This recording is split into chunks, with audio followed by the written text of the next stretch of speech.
కుప్పంలో రైతు తిరగబడ్డటువంటి ఉదంతం ఇప్పుడు సంచలనం సృష్టిస్తోంది. కుప్పానికి సంబంధించినటువంటి చంద్రబాబు గారి సొంత ప్రాంతానికి సంబంధించినటువంటి దాంట్లో ఒక ఎయిర్పోర్ట్ కట్టాలి.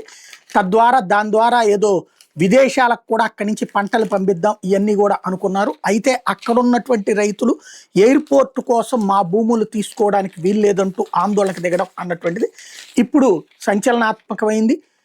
మాకు సంబంధించినటువంటి భూములు తీయొద్దు అన్నటువంటి పాయింట్తో వాళ్ళు రోడ్డు ఎక్కడం అన్నటువంటిది ఇప్పుడు కీలకమైనటువంటి అంశమైంది. ఏదైతే రాబోయేటటువంటి రోజులు కూడా తమ భూములు ఇవ్వము అంటూ అధికారులు కూడా అడ్డుకునేటప్పటికీ అధికారులు అక్కడి నుంచి వెళ్ళిపోయినటువంటి సంఘటన చివరికి ఆ రైతులతో గొడవపడి అది కాస్త వివాదం అవుతుంది అన్నటువంటి ఉద్దేశంతో వెళ్ళిపోయినటువంటి సంఘటన చోటు చేసుకుంది. దాన్ని ఈనాడు జ్యోతి మరి అక్కడ ఎడిషన్స్లో ఏమన్నా రాశారేమో సాక్షి హైలైట్ చేసుకొచ్చింది. మా భూములు వదిలేయండి సారు అంటూ ప్రతిపాదిత కుప్ప విమానాశ్రయానికి భూములు ఇచ్చేందుకు సుముఖంగా లేని రైతుల భూముల్లోని నిర్మాణాల వివరాల నమోదుకు అధికారులు చేసిన ప్రయత్నాలు విఫలమయ్యాయి. చిత్తూరు జిల్లా శాంతిపురం మండలంలోని దండికుప్పం వద్దకు మంగళవారం అధికారులు వస్తున్నారన్న సమాచారంతో పెద్ద ఎత్తున రైతులు అక్కడికి చేరుకున్నారు. అధికారులతో వాదనకి దిగారు.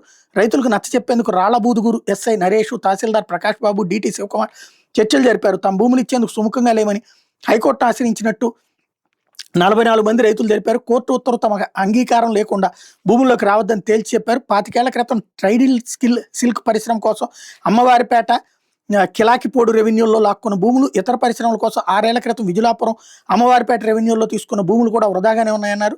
రైతుల నుంచి తీసుకున్న భూములు 5 ఏళ్లలో అభివృద్ధి చేయకపోతే భూసేకరణ చట్టం ప్రకారం తిరిగి వారికే ఇవ్వాలని డిమాండ్ చేశారు.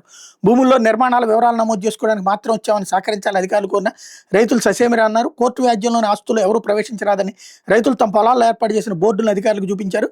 ఇప్పటికే సేకరించిన 2000కు పైగా ఎకరాల విమానాశ్రయం నిర్మించి మిగతా రైతులను ఇబ్బందికి పెట్టకుండా చూడాలని వైఎస్ఆర్సీపీ రాష్ట్ర సంయుక్త కార్యదర్శి చక్రపాణి రెడ్డి అధికారులను కోరారు.